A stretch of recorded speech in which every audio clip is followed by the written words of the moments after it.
मैं बहुत प्रसन्न हूँ कि एक तो मैं अहमदाबाद में बैठा हूँ, डॉक्टर बल्ला जी के साथ बैठा हूँ। और मुस्कान का जो संबंध होता है दांतों के साथ होता है, मुझे मुस्कुराना बहुत ही अच्छा लगता है और आपको मुस्कान देखना लोगों की अच्छा लगता होगा। नमस्कार जी। आज अशोक जी मेरे साथ है as a good friend cum patient cum friend. ज़्यादा यूएस से जब भी आते हैं we have good time together. थोड़ा बहुत उनका दांत का जो ट्रीटमेंट है वो हो जाता है और डिस्कशन भी हो जाता है कि क्या क्या ट्रीटमेंट यहाँ होती है। बीच में कोविड की वजह से 2-2.5 साल people were afraid to go to dentist, thinking के डेंटल ट्रीटमेंट में जितना पब्लिक एक्सपोजर कम हो, and at the same time even for the dentist it was risky treating patient के सब जन कहते हैं कि भाई मास्क पहनो, 6 फुट का दूरी रखो to prevent covid. And dental treatment is such where we are working when patient is not having mask naturally and we are hardly 3 inches away from patient's face। तो डेंटिस्ट के लिए भी एक risk तो रहता ही है, पर luckily with the God's grace we all are out of that। World is more or less coming out of corona, we should be thankful to God for that। and अब लोग यूएस यूके से भी आना वापस चालू हो गए हैं कि 2-2.5 साल घर बैठे भी लोगों को एक फ्रस्ट्रेशन आ रहा था। now people are coming for the dental treatment। people come to us for basically for dental implants, crown and bridge and veneers, smile aesthetics। and few years back लोगों को ऐसा फीलिंग रहता था कि इंडिया में treatment सस्ती ज़रूर है लेकिन may not be quality workmanship, यहाँ तो equipment hygienic conditions are that good what they get in western countries. But अब वो स्टेज भी नहीं रही। अच्छा, तो मैं आपको इंटरप्ट करके एक तो अपने दर्शकों तक ये बात भी फ्रेम में आके पहुंचा रहा हूँ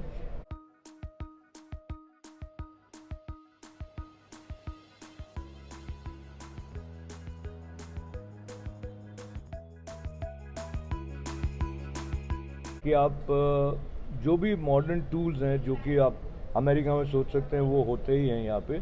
इसके अलावा you keep upgrading yourself from knowledge point of view. और आया था तब भी हम बात कर रहे थे कि डेंटल टूरिज्म काफ़ी बढ़ने लगा है इंडिया में। उस पॉइंट ऑफ व्यू से कोरोना के बाद में आपको क्या लगा?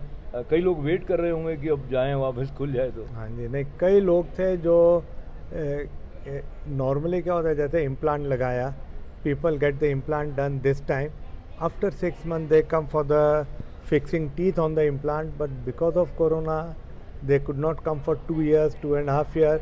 अब सब ने बुक करा रखा है अपॉइंटमेंट, कोई 15 दिन बाद कोई महीने बाद आ रहा है for fixing teeth on the implant. And we have got all the latest equipments available with any other part of the world dentist do they have. जैसे पहले इम्प्रेशन ली जाती थी with manual method, now it is done with the scanner camera, small 3D camera moves around your teeth and captures the images, and from that we prepare teeth with 3D technique and more or less 100% near perfection आता है उसमें, human error chances are removed। and अब हमने as part of dental tourism for the benefit of the patient we have opened up second clinic in Dubai। and my son who is a prosthodontist trained at New York University, Dr. Tarandeep Balla, he is running that Dubai clinic। people coming from UK, US they find it easier कि भाई India आना है तो Dubai रुकना पड़ता है, flight change करनी पड़ती है, हेयर दुबई से डायरेक्टली वो करा के निकल सकते हैं। तो एक तो मैं अभी कॉन्ग्रेचुलेट करना चाहता हूँ आपको विद गुड विशेस कि ये नया क्लिनिक दुबई में डॉक्टर तरणदीप जो युवा डॉक्टर साहब हैं, वेरी डायनेमिक, और वो भी न्यूयॉर्क से पढ़ने के साथ साथ ही ऑल्सो लव्स टू लर्न कि नए ढंग से कैसे वो पेशेंट्स को हेल्प कर सकते हैं। और जो बात आप बता रहे थे कि वो 3D में इमेज उसकी आ जाती है, एज अ पेशेंट वो बड़ा फैसिनेटिंग होता है हमारे लिए कि वो एक छोटा सा कैमरा अंदर डालते हैं, वो लैपटॉप में आपका पूरा अंदर का जो है संसार वहाँ पर दिखाई देने लग जाता है। सो ये जो दुबई का एडिशनल डॉक्टर बल्ला क्लिनिक शुरू हुआ है उसको लेके आप कितने एक्साइटेड हैं in terms of the ability to reach more people increases by having a base in Dubai. See, Dubai is a very fast developing tourist center, and people who come to Dubai, they really enjoy seeing the different tourist places there, sites there, and getting the dental treatment, and still at a much cheaper rate than any western country treatment. And Dubai का clinic आप कभी भी देखेंगे, you will find genuinely good clinic and with all the latest treatments available there. And बाहर से जो patient आते हैं उनके लिए वो we can say direct flight connection हो जाता है rather than dropping at Dubai, changing the flight and then coming to India. And still many people come directly to us, and anything they can visit Dubai also. जो lastly कहते हुए last but not the least, तो क्या एक अच्छा doctor professionally excellent होने के साथ में काइंड हार्टेड हो, कंपैशनेट हो और इतना वार्मथ उनके साथ हो जैसे कि डॉक्टर बल्ला जी के पास है, तो पेशेंट के लिए वो एक एडिशनल सोर्स ऑफ जॉय और उनका कॉन्फिडेंस लेवल भी उससे बढ़ता ही रहता है. बट ये बात के अलावा क्या होता है डॉक्टर साहब, एक बात जो लोगों के मन में रहती है कि डेंटल ट्रीटमेंट अमेरिका में बहुत महंगा है. मैंने कई लोगों से सुना है, मेरा अपना भी अनुभव है, अगर आप इंडिया में खुद पर्सनली आके ट्रैवल एक्सपेंस कैलकुलेट करके भी अगर ट्रीटमेंट कराते हैं तो वो मतलब रीजनेबली ठीक पड़ता है. ऐसा कैसे हो जाता है? That is one question. Number two, government भी मेडिकल टूरिज्म के बारे में काफ़ी प्रमोशनल बातें कर रही होती है. Is there any additional support from the system for नहीं, अभी so far as dental tourism is concerned, majority of the people have that very strong knowledge कि भाई US में ट्रीटमेंट करानी है. No doubt it is covered more or less under insurance, but still 30% उनको अपने pocket से पे करना होता है. वो 30% से भी कम कॉस्ट में इंडिया में ट्रीटमेंट हो जाती है. एट द सेम टाइम बिना अपॉइंटमेंट जल्दी हो जाती है. कई बार आपको सिंपल ट्रीटमेंट रूट कैनाल कराने के लिए यूएस में 1-2 महीने तक वेट करना पड़ता है, which we manage even full mouth implant with 1 week notice time. And India की treatment is at par with any good other countries treatment, not only at my clinic but Indian dental treatment is now coming up to that stage where people do feel कि नहीं, proper treatment हो गई, अपने रिश्तेदारों को मिल भी लिया, India में भी घूम लिया, and still you are saving time and money both. तो बिल्कुल इसी बिंदु पे जो आपने रिश्तेदारों को मिल लिया और घूम भी लिए और कुछ तीर्थ स्थानों में भी दर्शन कर ली, वो सब मेरे ऊपर भी लागू होता है. तो मैं आपको बहुत सारा धन्यवाद बातचीत के लिए देने के अलावा अन्य बातों के लिए दे नहीं रहा हूँ, क्योंकि दिया नहीं जा सकता, महसूस किया जा सकता है. तो बहुत सारी शुभकामनाएं, और ये दुबई वाले एक्सपांशन के साथ साथ आई एम श्योर कि और ज़्यादा पेशेंट्स लाभ ले सकेंगे इस एनवायरनमेंट का, जहाँ एक्सीलेंस प्रोफेशनल और पर्सनल दोनों इस तरह से हारमोनियसली मिल जाते हैं. तो चलते चलते कोई और बात, आप दांतों की देखभाल के बारे में कोई टिप जैसी हमारे दर्शकों को से फ्रैंकली स्पीकिंग, डेंटल ट्रीटमेंट के लिए ideally speaking you must brush twice, you must take milk twice, your teeth should be healthy, full of calcium, तो दांत का प्रॉब्लम काफ़ी कम हो जाता है. Try to cut down on chocolates or extra sweets, and at least visit the dentist once in 6 months. Don't go to him when the complaint comes up, go before that, then you are saved of longer treatment. Thank you. Very good. So once again हाथ मिलाकर बहुत सारा धन्यवाद. Thank you जय. Thank you. Doctor बल्ला नमस्कार जय. अहमदाबाद में मेरे साथ. नमस्कार.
अहमदाबाद में चाय पीने के साथ बात करने के लिए चीनू भाई प्रजापति, चीनू भाई भीखाभाई प्रजापति। भीखाभाई प्रजापति के साथ हूँ। तो इनके साथ मैं यहाँ जब रिक्शा में आ रहा था तो जो हमारी बात हुई तो मुझे लगा कि ये कितने राष्ट्र प्रेम से भरे हुए हैं और निस्वार्थ भाव से जो कुछ ये कर सकते हैं राष्ट्र की एकता के लिए वो करना चाहते भी, और उसका जो सूत्र है वो पता चला कि इनके पिताजी जो थे वो आज़ाद हिंद फौज में थे। राइट, आप बताइए बचपन में क्या आपने उनसे क्या सीखा? पिताजी आप बहुत छोटे थे जब वो चले गए? मैं लगभग 5 से 6 साल का होगा। अच्छा।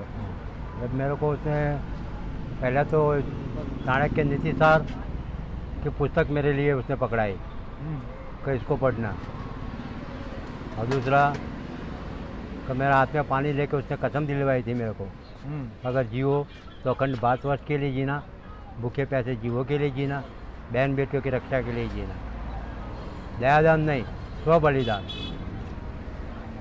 कि जैसे मैं कोई दान करता हूँ देश के लिए कि मैं नहीं, बलिदान ही अपना तो, क्योंकि हमें हमारा देश बचाना है, हमारा राष्ट्र बचाना है, हमारी मानव जात बचानी है। हम मुस्लिम के विरोधी नहीं हैं, हम तो ये बोलते हैं कि हिंदुस्तान के 4 बेटे हैं, हिंदू मुस्लिम सिख और ईसाई। अच्छा, एक बार आपके बचपन की तरफ वापस चलते हैं। हाँ। तो फिर आपने पढ़ाई लिखाई की और काम काज शुरू किया तो रिक्शा ही शुरू किया? पहले नहीं, कुछ और किया? मैं डिजाइन आर्टिस्ट हूँ, ट्रिम फोटोग्राफर हूँ, वायरमैन हूँ, टर्नर हूँ, गड़ियारी हूँ, ड्राइवर हूँ, अरे गड़िया। चौरा पड़ी का व्यापार किया, सोडा लेमन की लारी किया, दारू सट्टे का व्यापार किया, लेकिन बहुत कुछ किया आपने। अनुभव करना था। अच्छा। क्योंकि बोलते हैं ना कि वो किसी ने बोला है कि जहाँ ना पहुँचे रवि वहाँ पहुँचे कवि, और जहाँ ना पहुँचे कवि वहाँ पहुँचे अनुभवी। हाँ, ये तो मैंने सुना नहीं। तो हमें तो अनुभव करना था। अच्छा। अनुभव वही सत्य है, अनुभव वही सत्य है। उसने बोला वो सत्य नहीं है, जो मैं खुद अनुभव वही सत्य है। तो आपकी अनुभव करने की तो सीमा होती होगी ना, आपकी का मतलब किसी भी मनुष्य की, पर सत्य की तो कोई सीमा नहीं है। तो अगर अनुभव ही सत्य होगा तो फिर बात गलत नहीं हो जाएगी? नहीं, क्योंकि सत्य की एक व्याख्या है, आज की कल्पना आने वाला कल का सत्य है, और आज का सत्य गई काल की कल्पना है। जैसे मैं कल्पना करूँगा वो सामने आएगा मेरे। तो आपने फिर क्या महसूस किया जब आप वो कोई बाबा जी के फॉलोअर भी आप हैं आध्यात्मिक दृष्टि से, कुछ जिनके लिए आप कुछ आश्रम बना रहे? नहीं, मेरे अंदर एक ऐसी उम्मीद ही जागी है कि पहिए से काम करो, जो भी काम करो वो पहिए से काम करो। क्योंकि आश्रम बनेगा तो पहले तो वहाँ अच्छे लोग आएंगे, अच्छे बैठेंगे, अच्छी सोच रहेगी, जैसी सोच रहेगी वैसे इंसान बनेंगे। क्योंकि हमारे दिमागों में इतना नरक भर दिया है, क्योंकि ये साइकोलॉजी युग है, ये कंप्यूटर युग है, ये कलयुग है। ये मेरी व्याख्या से कलयुग किसको बोलते हैं और सतयुग किसको बोलते हैं? सत प्लस युग, सत्य यानी सच्चा, युग यानी जमाना, सच्चा जमाना। हर चीज़ का हर काम सत्य से होता था। ये कलयुग है, कड़ यानी बुद्धि, युग यानी जमाना, ये बुद्धि का जमाना। वो महाभारत का युद्ध हुआ, उसके बाद स्वतंत्र भारत का युद्ध हुआ, आज जो हो रहा है वो अखंड भारत का युद्ध हो रहा है। उसके युद्ध होने की क्या आवश्यकता है? अखंड भारत तो है, ऐसा मान नहीं सकते हम लोग? नहीं, टूट गया है, क्योंकि अफगानिस्तान तक हमारा है। हाँ। अच्छा। तो आज कश्मीर तक खतरा हो गया है, तो अखंड भारत बनाना है। कैसे तो बनाएंगे? पहिए से, पहिए में जो सड़ा है वो निकालना होगा। किसमें? पहिए के अंदर। पहिया? हाँ, पहिया, किसका पहिया? ये अखंड भारत का। अच्छा। हाँ, पूरा सड़ा है, अच्छा। सड़ गया पूरा पहिया। ऊपर से कितना भी काटो, लेकिन अंदर जो मूल है वो तो बार बार फूटते हैं। हाँ हाँ। तो अंदर उतर जाओ। अच्छा। और उसको काटना नहीं है, मूल्य के फरते से मिट्टी खा जाओ। अच्छा। तो अपने आप पूरा पेड़ सूख जाएगा, पूरा पेड़। तुम ऊपर वाले उसके जो बीज गिरते हैं उसको बेचारे बन के जला के उसको ख़त्म कर दो, कहो आगे ना बढ़े। आप अपने बच्चों से इस तरह की बातें करते रहें, वो क्या सोचते हैं राष्ट्र के बारे में? और मैंने ऐसा सुना कि आप जो कुछ कमाते हैं वो ये राष्ट्रीय एकता के कामों के लिए या ऐसे उसमें उसका ज़्यादा निवेश कर देते हैं, तो आपकी पत्नी का और बच्चों का क्या उसमें रिएक्शन रहता है? मेरी पत्नी का तो पूरा यही है, क्योंकि जैसा बोलते हैं कि वो कच्छ की धरती का काला नाग जेसल जाड़ेगा, उसको उसकी तोरा नार पत्नी मिली थी। ऐसे ही मेरे को, मैं भी जो जेसल का बाकी जो कर्म रह गया है वो मैंने पूरा किया है। जेसल जाड़ेजा का जो बाकी रहेगा कर्म मैंने पूरा किया है, तो मेरे पीछे मेरी पत्नी भी भगवान ने ऐसे दिया, उस पूरे नरक से मेरे को बाहर निकाली। और ये सब करना था तो मेरे को अनुभव में जाना था, क्या मालूम कुदरत ही मुझे ले जाती है, मैं खुद नहीं करता हूँ, क्या मालूम कुदरत ही करवाती मेरे से। तो अच्छा, ज़्यादातर लोग कहते हैं कि जो कुछ ऐसा समाज में लोग एक दूसरे को नहीं समझते हैं, लड़ाई झगड़े हो जाते हैं, उसके पीछे राजनीति का कारण है। आपको क्या लगता है, राजनीति के कारण है या कोई और कारण है? नहीं, सामाजिक कारण है। क्योंकि पहले हमारे बुजुर्ग बोलते थे 12 बुद्धि 16 शान और 20 को बांध, आया तो आया नहीं तो गया। तो ये कलयुग है, विज्ञान है। पहले ज्ञान था, ज्ञान की भाषा में बोलते थे, आज V+ ज्ञान, विज्ञान की भाषा में मैं कहता हूँ मगज एक मेमोरी है, आँख वीडियो कैमरा है, कान ईयरफोन है, मुँह माइक्रोफोन है। 116 साल की मेमोरी कोरी रहती है, इसके अंदर कैमरे से जो चित्र टैप हो जाता है, साथ में वॉइस टैप हो जाता है। 16 साल के 20 साल की मेमोरी को रेस मार के देखना है कि इसमें कुछ गलत तो नहीं आ गया और अच्छा तो नहीं रह गया, बाकी तो गलत को डिलीट मारना है और अच्छा भर देना है। तो इसके अंदर नकारात्मक सोच भरी है, गंदी सोच भरी है, डरपोक सोच भरी है। पहले तो DNA में आया हमारे, दूसरा माँ के खून से आया, तीसरा माँ के दावण से आया, चौथा कान से। फिर तो हमारे अंदर ये पूरा नरक ही नरक भरा है, क्योंकि जो भरा है मेमोरी में वही हम कर रहे हैं। ये क्यों भर गया, क्या लगता है आपको, इसका कारण क्या? समाज, क्योंकि एक दूसरे, हर समाज एक दूसरे के टाटियाँ खींचने में लगा है। तो किसी के अंदर राष्ट्र भावना ठीक, पर कुटुंब भावना भी नहीं रही है, कोई भावना मर रही है। और भाई सबसे बड़ी है भय भावना, ब्रदर भावना, तो वो तो है ही नहीं। कैसे बढ़ाएंगे उसको? आप क्या उसके लिए कर रहे हैं, और कोई आपकी बात सुन रहे हो वो कैसे इसमें आपकी मदद कर सकते हैं? इसके लिए तो जो पहला गंदा उसको निकालना पड़ेगा। तो निकालने के लिए वो कुलदीप श्रेष्ठ बोलते हैं कि सरहद पे सर्जिकल स्ट्राइक की ज़रूरत नहीं है, सर्जिकल स्ट्राइक की ज़रूरत अंदर है। जब तक अंदर की गंदगी साफ नहीं होगी, ये ऐसी सोच जब तक बजब नहीं आएगी, क्योंकि हम जो कोई बोलते हैं वो आवाज़ नष्ट नहीं होता है, अंतरिक्ष के अंदर वो आवाज़ घूमता है। और मैंने जो चैनल लिया है वो चैनल मेरे में पकड़ाती है। तो पहले तो हाँ, वो तरंगों को हटाना है। ये तरंग जो जरूरी है समाज के लिए, वो तरंग फैलाना है। अच्छा, जो अभी वर्तमान सरकार है, प्रधानमंत्री भी आप जैसे कह रहे थे एक भारत श्रेष्ठ भारत वो बात कहते हैं, उनका प्रभाव सकारात्मक रह रहा है कि नहीं रह रहा है, क्या लगता है आपको? रह रहा है, हो रहा है। मैं जो चाहता हूँ वो हो रहा है। आज मुझे पहले यूँ होता था कि साला मैं अकेला पड़ गया, कि कुछ नहीं होएगा, लेकिन आज मुझे दिखता है कि मैं जो चाहता था वो हो रहा है। तो आज से 40 साल पहले मैं पूरा गांव की सफाई करता था, पूरे गांव की, तो आज पूरा देश साफ हो रहा है। तीसरा हमारा ये था कि POK और कश्मीर के बिना, POK के बिना हमारा कश्मीर अधूरा है, और कश्मीर के बिना हमारा हिंदुस्तान अधूरा है। तो आज वो हो रहा है, POK का आवाज़ उठा है। फिर मेरी सोच थी मतलब हिंदुस्तान में हर घर पे ऊपर तिरंगा होना चाहिए, आज वो हो रहा है, होने के कगार पे आया है। बहुत ही बढ़िया। तो चीनू भाई के साथ में मैं अहमदाबाद में जहाँ पे बैठ के बात कर रहा हूँ, यहाँ पर भी चाय का एक घड़ी और ये देर से उन्होंने कॉफ़ी पिलाई है। आपका नाम क्या है? यशपाल। यशपाल जी हमारे साथ भी हैं, तो उनका भी यश बढ़े उनकी दुकान भी बढ़े। और क्योंकि ये चाय की दुकान के साथ में भी ये भारत के प्रधानमंत्री जी का नाम कहीं ना कहीं आ जाता है, इसलिए मुझे याद आया। पर मुझे इस बात की बड़ी प्रसन्नता हुई कि आपके मन में राष्ट्र के प्रति प्रेम और अखंड भारत की जो भावना है उसको लेकर आप सिर्फ बैठे नहीं हैं, कुछ कर भी रहे हैं। और आपको खुद को किसने प्रेरित किया इस तरह की भावनाओं को लेके आप आगे बढ़ें? एक तो आपके पिताजी का आपने बताया वो आज़ाद हिंद फौज में थे, पहले पिताजी मेरे। हाँ, और उसके बाद क्योंकि वो जी उसके बाद तो फिर क्या मालूम अनजाने से ये स्वामी विवेकानंद मेरे अंदर आ गए, रामकृष्ण परम जैसे आ गए, वीर सावरकर जैसे आ गए, सुभाष जैसे आ गए, चंद्रशेखर आज़ाद, भगत सिंह, सब एक क्रांतिकारी मेरे अंदर आते गए। ये कैसे आए? आप पढ़ते बहुत हैं क्या? पहले मेरा पढ़ाई मेरा सबसे बड़ा शौक था। अच्छा। तो एक था तुम्हारे जैसा कोई, उसने मेरे हाथ में क्रांतिकारियों की पुस्तक पकड़ा दिया। अच्छा। पकड़ाते गया, मेरे अंदर चेतन होता ही गया।